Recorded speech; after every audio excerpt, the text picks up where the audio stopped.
Pada video kali ini kita akan membahas tentang perilaku konsumen.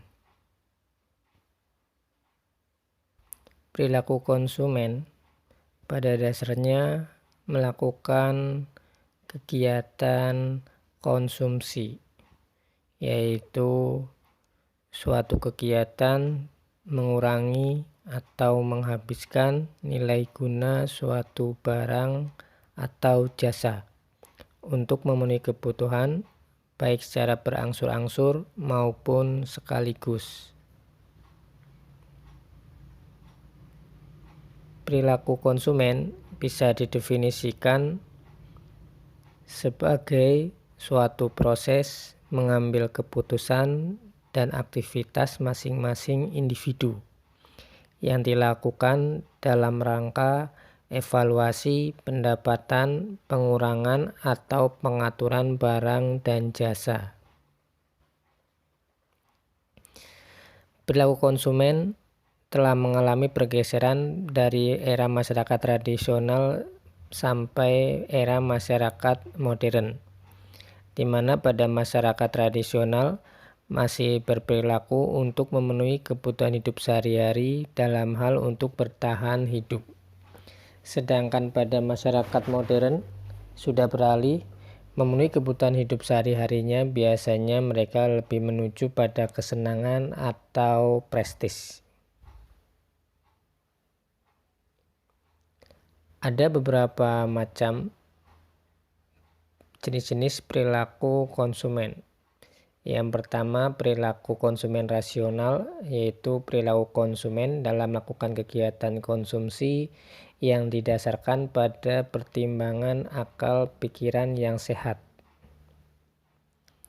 Yang kedua, perilaku konsumen irasional, yaitu perilaku konsumen dalam melakukan kegiatan konsumsi tanpa mempertimbangkan akal pikiran yang sehat atau menggunakan pertimbangan yang baik.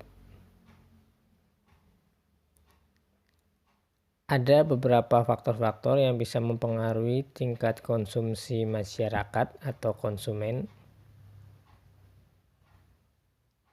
Yang pertama, faktor internal dari konsumen tersebut, seperti pendapatan, selera, komposisi rumah tangga, serta kebiasaan rumah tangga.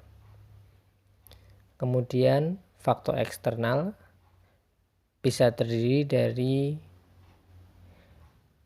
ekspektasi harga, kemudahan kredit, pengaruh sosial, pengaruh budaya dan kepercayaan, ilmu pengetahuan dan teknologi, harga dan kebijakan pemerintah.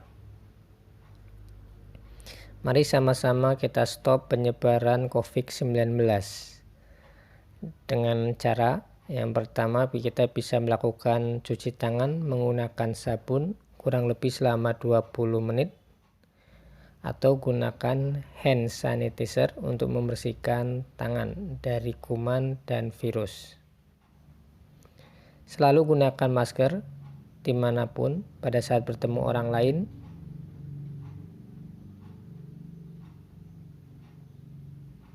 Serta atur jarak dengan orang lain atau hindari kerumunan orang banyak. Mari sama-sama mencegah dan menghentikan penyebaran virus COVID-19. Selanjutnya kita akan membahas tentang guna barang dan nilai barang. Guna barang ada kegunaan bentuk. Suatu barang akan lebih berguna jika kita rubah bentuknya, seperti kayu akan lebih berguna jika dirubah menjadi perabotan rumah tangga seperti meja, kursi, dan seterusnya. Kemudian kegunaan tempat. Suatu barang akan lebih bermanfaat atau berguna jika berada pada tempat yang tepat. Sebagai contoh, batu kali akan lebih berguna jika dipindahkan ke daratan, digunakan untuk membangun pondasi rumah. Selanjutnya, kegunaan kepemilikan. Sebuah barang akan lebih berguna jika berada pada kepemilikan yang tepat. Contohnya, buku pelajaran akan lebih bermanfaat jika berada di tangan seorang pelajar. Kemudian kegunaan waktu, suatu barang akan lebih bermanfaat jika digunakan pada waktu yang tepat. Sebagai contoh, jas hujan pada waktu musim hujan. Selanjutnya, kegunaan pelayanan, sebuah barang akan lebih bermanfaat jika ada plus pelayanannya. Sebagai contoh, pesawat televisi akan lebih berguna jika ada siaran televisi. Yang terakhir, kegunaan dasar, sebuah barang akan lebih berguna jika berada pada bentuk dasarnya.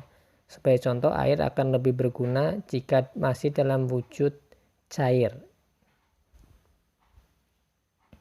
Kemudian yang kedua, kita membahas nilai barang. Nilai barang terdiri dari nilai pakai dan nilai tukar.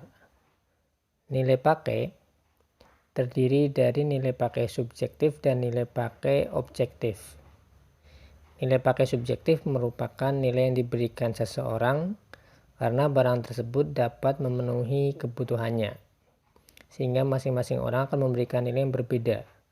Nilai pakai objektif yaitu kemampuan suatu barang dalam memenuhi kebutuhan setiap orang.